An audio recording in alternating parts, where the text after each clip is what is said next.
Welcome to AI, Government and the Future, a podcast by Corner Alliance.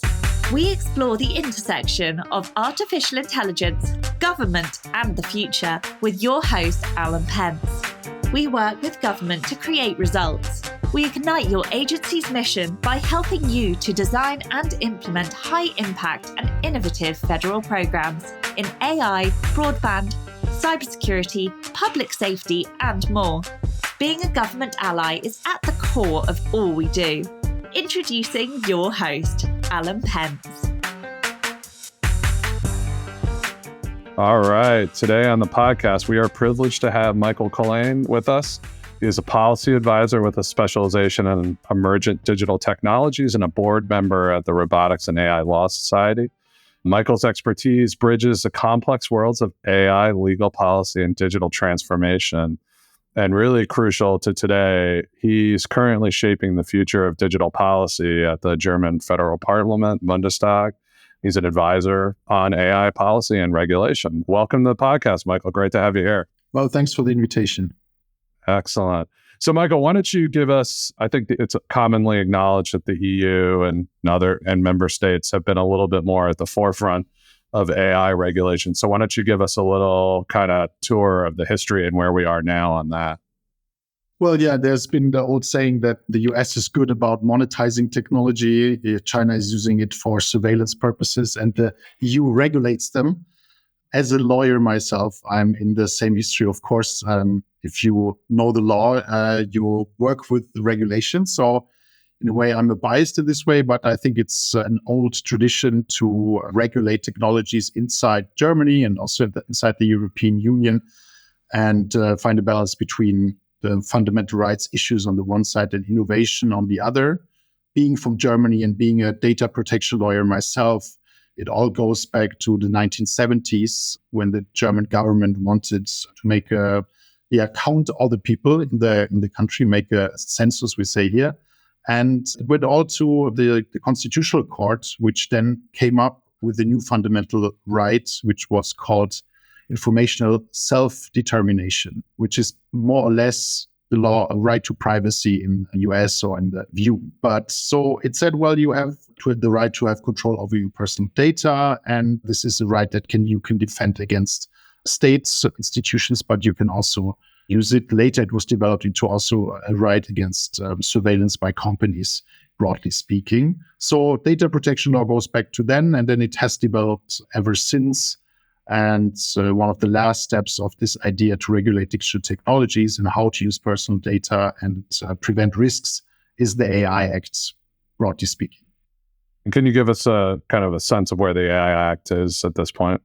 The AI Act is actually the final stage of negotiations. It was proposed by the European Commission after long discussions in the political and scientific sphere in the European Union. That's usually the regulation process, the legislative process. The European Commission gives an act. Then the European Council, which is like all member states' governments, they made a position. And then finally, this was just before the summer break, the European Parliament came up with their own position. And then these three institutions go into so-called trilogue negotiations, where the three institutions are part of, and then they come up with the final text, which is then coming into force. As it looks, they want to all finish this year. The AI Act, the negotiations, the trilogue is going on. The last one was just beginning of this week, where all this high political level they meet, and then there's some technical negotiations alongside. And since the presidency, the moment this Spanish government is the president of the European Council, they want to finish it as fast as possible, because also next year there will be elections to the European Parliament, so they want to finish it all in this term. So most likely until the end of the year, even if the next year we have a final text, I'm not sure, like 24 months until it's actually coming into force. Interesting. So member states don't then revisit it. It just goes at the parliamentary level. Well, yes, it's a directive here, so it means it's directly applicable in all member states. So there doesn't need to be any national laws anymore. There just needs to be implementing acts for like some minor issues. For example, who's like the supervisory body in each member state. Gotcha. And can you give us a sort of a sense of the main tenets? I know it's a complicated regulation, but maybe some of the main features that have been highlighted and seen salient in the press. Well, there's maybe like looking at the structure of the AI Act, it's a classic piece of product law. Product law meaning we have like many laws about how a car has to look like, how pharmaceuticals have to be, how electronic products have to be. So it's like in this doctrinal way of the law. So it sees AI systems as a product and gives like certain minimum standards that these products have to fulfill. I mean, we know this from vaccines. They have to have some certain approval before, they have to have some certain also chemicals and so on. We know these products. And so they say, and then, so product law, and it's a layered approach. So they call it the risk-based approach. So there's different layers of, there's some AI systems which are banned, and there's some AI systems which are considered high-risk AI. They are quite densely regulated. And then there's all the other AI systems which only have to have some minimum transparency. So where we talk mostly about is this high risk category. So it's in certain areas which are considered from a fundamental rights perspective, especially problematic. There is some requirements that these systems have to fulfill. And these requirements are, I would say, things that any smart programmer of an AI product should do anyways. So there's some standards on data governance, transparency, on humans in the loop, for example, on cybersecurity, robustness. So the list of a few of these requirements. And these requirements are then specified by harmonized standards, so by the standardization organizations. And then they become kind of an indication. So if your product complies with the technical standards, you have the implication that it's also legally compliant. And these are the rules for the, as I said, only the high-risk products, and all the rest has almost no regulation. So let me tell you the version that I've heard, and you tell me why it's wrong, because I'm sure it's not 100% accurate. But there's a sense in the US that this is an attempt to allow third parties to determine. It's essentially a regulatory regime which will require a level of scrutiny for each model that then has to be evaluated by some standard or third party, right? And then every time they try to change something, that has to be re-reviewed. Anytime that anyone if they have an API, right? So say you're an open source project and you have an API, if that gets used by an EU company or used some way in the EU, even if not by that open source project, they are then liable to be sued by third parties in the EU.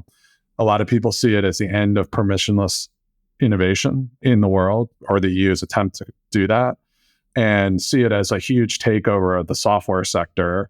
At some point, I don't see the difference between AI and software. Like, that's just going to become a meaningless distinction at some point, because it's all AI is data with math on top of it. So are we seeing the one efficient sector that we've had where there was permissionless innovation being taken over and turned into the healthcare sector or the food sector, all these sectors that are highly inefficient and highly regulated? So that's sort of the data dump of people from the US are like, oh my God, this is the end of Silicon Valley. This is the end of innovation. The EU they haven't had a cloud company, and now they're going to try to destroy this, So anyway, that's sort of like the gusher of the US reaction. So where do you stand? First of all, I mean, I know that the legal system of the US and the European Union are quite different and have a little bit different stance on privacy issues and also on regulation on these things. I don't think this is at all an attempt to hinder innovation. I think it's something to allow trustworthy innovation. I mean, if you look at the car sectors, I can say maybe Germany has produced the best cars in the world, and we have very dense regulation for these products, and it has not stifled innovation. And also, you can sell your Ford in the EU. Also, pharmaceuticals can be sold over here. So, first of all, there has been a totally unregulated space for software and IT products, which has led to many, many problems, as we see, reaching from Edward Snowden's revelation, mass surveillance, also using personal data against the interest of individuals, also hindrance of innovation. There has been monopolies. There has been all these large tech platforms which have huge control of our lives and a lot of insight. So from my perspective, it sounds like a chemical producer from the US saying, well, now because there's some European standards, I cannot export it anymore. But in these regulated sectors, we have it. And yes, it will be a regulated sector. And I'm personally not afraid. I would say let's regulate software or AI. I think let's, regulate software in a way that is also risk layered. So let's, for example, the calculator app on my smartphone doesn't need any regulation. But when there is some AI generated robots taking care of my grandmother at home and feeding her, then I think there should be someone looking over it. And to take the last argument also, there's not a lot of auditing actually in the AI Act. Some consumer representatives have criticized that, but mostly the conformity with the AI Act is a self-assessment of the companies. And if they have made the self-assessment successfully, they can put this CE label on their product. So the third-party assessment is quite small. It's not in many cases. I would have preferred to have more auditing, but at the moment it doesn't look like it. So, there's a lot there, obviously. So one pushback would be, software is a different kind of product than a pharmaceutical or a car, that you make one and it changes very little, and pharmaceuticals shouldn't change very much at all. And software is kind of an evolving thing. And what I would relate it to is some of the criticism of GDPR, right? Because we're kind of building on this same framework, where does it actually lock in these large players who are able to comply with EU law? So they famously, Sam Altman's over here begging to be regulated so he can lock in OpenAI's advantage. Are you basically playing into, hey, only Microsoft and Google and a couple others are going to have the legal force to withstand the lawsuits coming from all these organizations to actually operate? And if you look at GDPR, there has been some flaws and some good things about it, I would say. And I think the AI Act has learned from the flaws of GDPR. We see that at the moment, all companies comply data protection laws. It's not that only, let's say, Microsoft and Google are able to comply with GDPR. Of course, it's easier for them. They have the legal force. But what I mentioned before is these harmonized standards. So part of the legal approach of the AI Act is that there will be these harmonized standards which can be implemented in products. So this will be an ISO norm or CEN norm.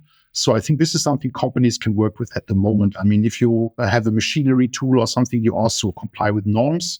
And it's quite normal that you don't just sit there and make your product and then say, well, now let's put it on the market. I mean, with cars, it's unthinkable that we let cars that I've built myself or somehow put together myself. We have a look, regulatory agencies, and then it's allowed to the street. So with these harmonized standards, I think it will be much easier to implement these standards into also AI. And of course, you're right, AI is evolving. Software is more evolving than it is a hammer or like chemical product.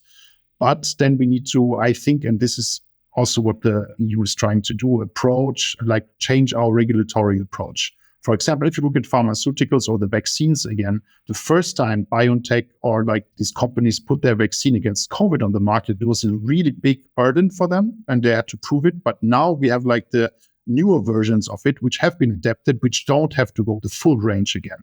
So there can be ways to adapt also the regulatory scheme. And I worry about that exact thing, though. Like BioNTech, I mean, I know Moderna, I don't know BioNTech, had the vaccine the weekend that COVID was officially announced, right?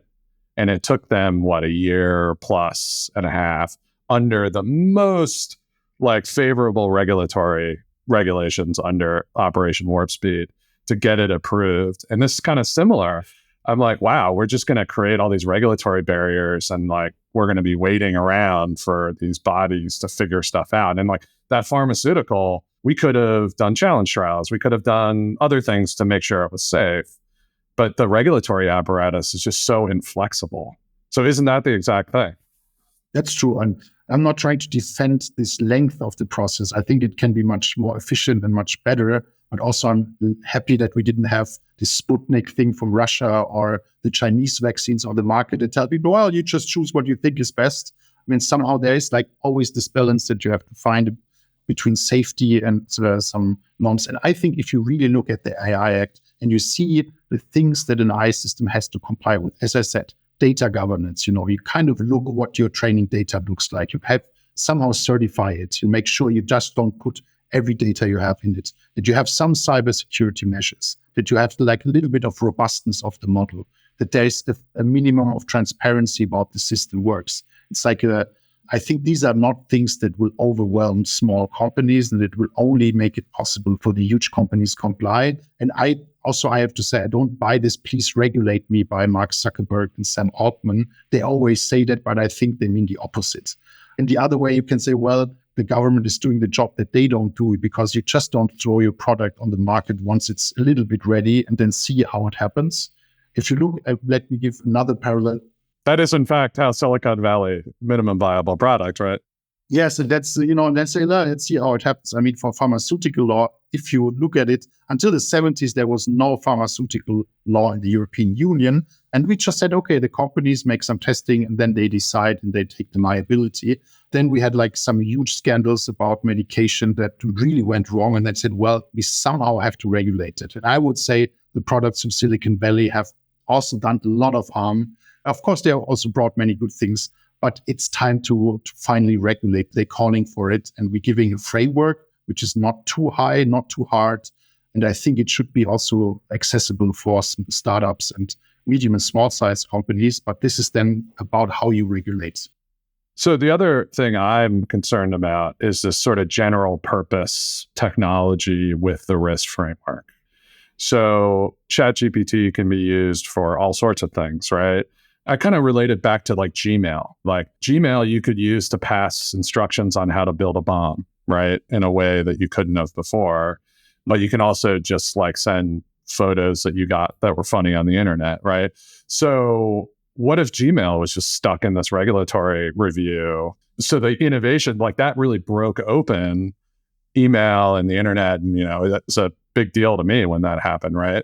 So how does this framework deal with that issue that there are all these general technologies, not so categorized like a product that you're regulating like a pharmaceutical?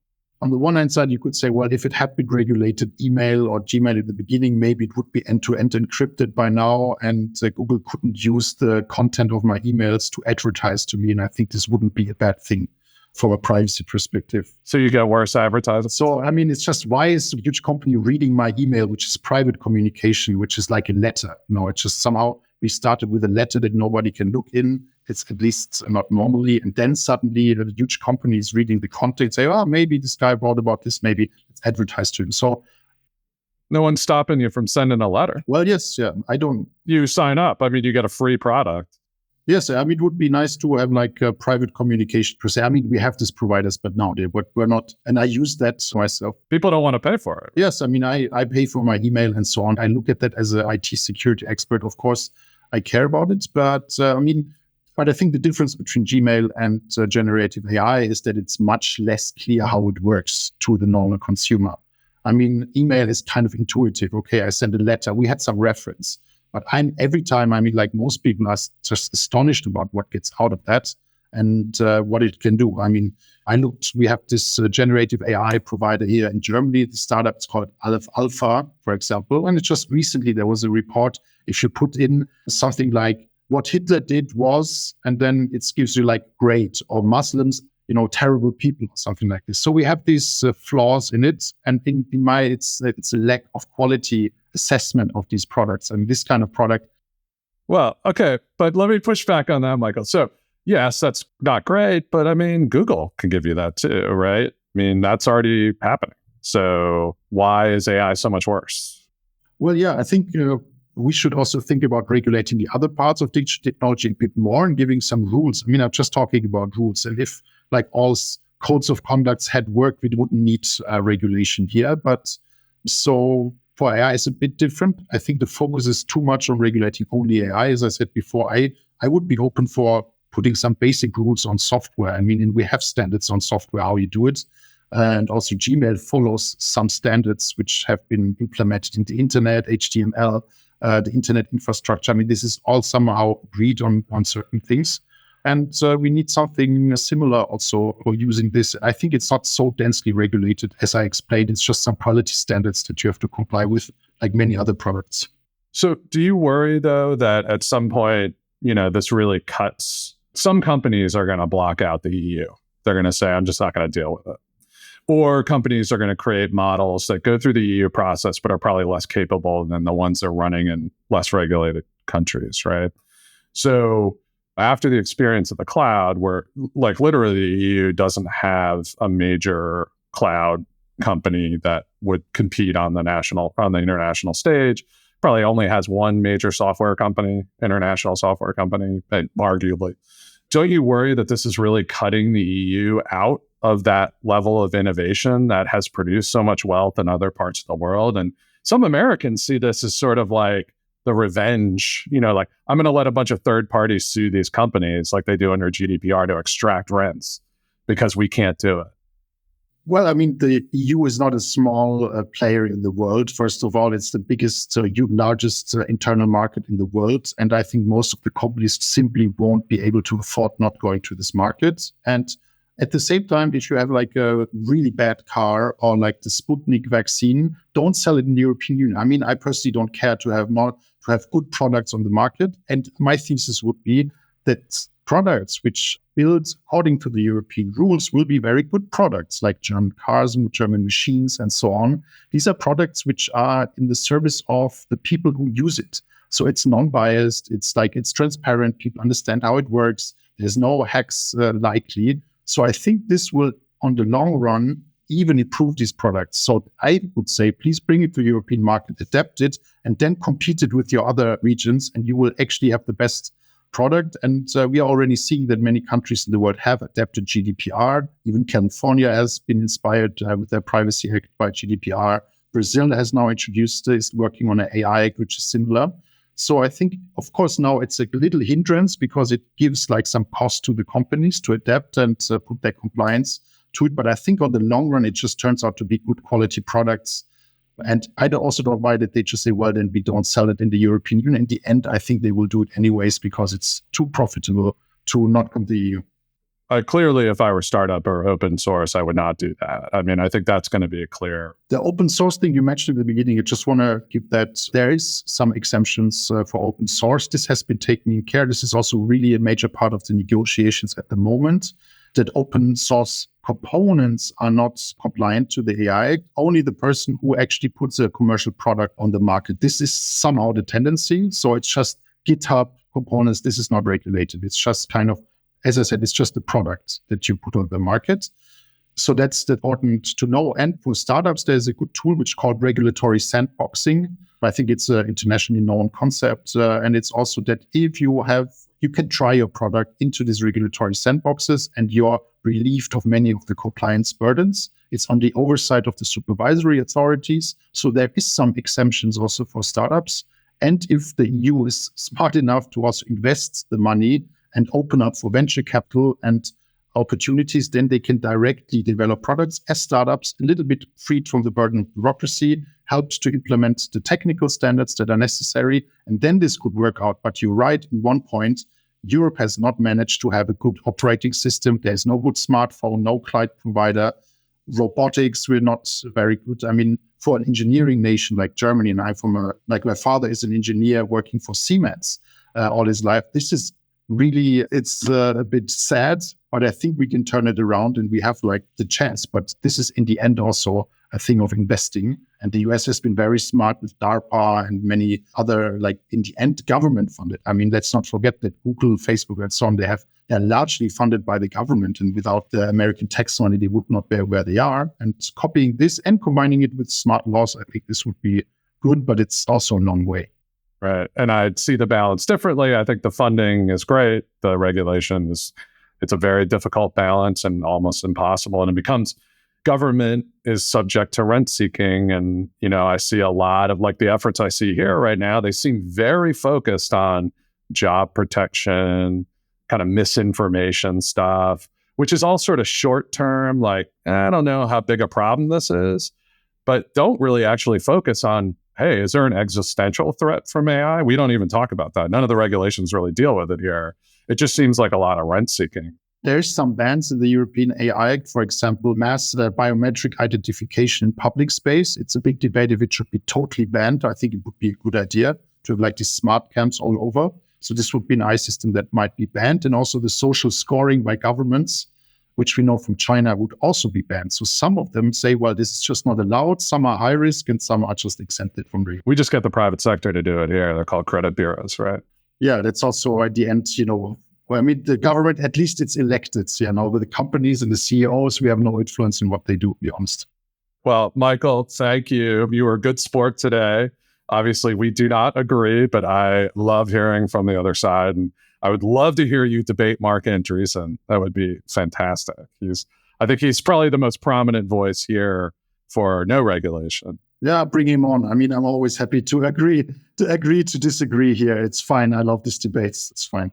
It's fantastic. Thank you for your time, Michael, and good luck with the EU law. Well, and hopefully, maybe we can check in a little while and see how things are going. Yeah, let's see how it goes. Awesome. All right, Michael. Thank you. All right. Bye. AI, Government and the Future is brought to you by Corner Alliance.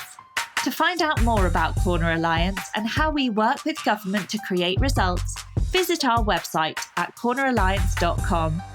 And then make sure to search for AI Government Future in Apple Podcasts, Spotify and Google Podcasts, or anywhere else podcasts are found. And click subscribe so you don't miss any future episodes. On behalf of the team here at Corner Alliance, thanks for listening.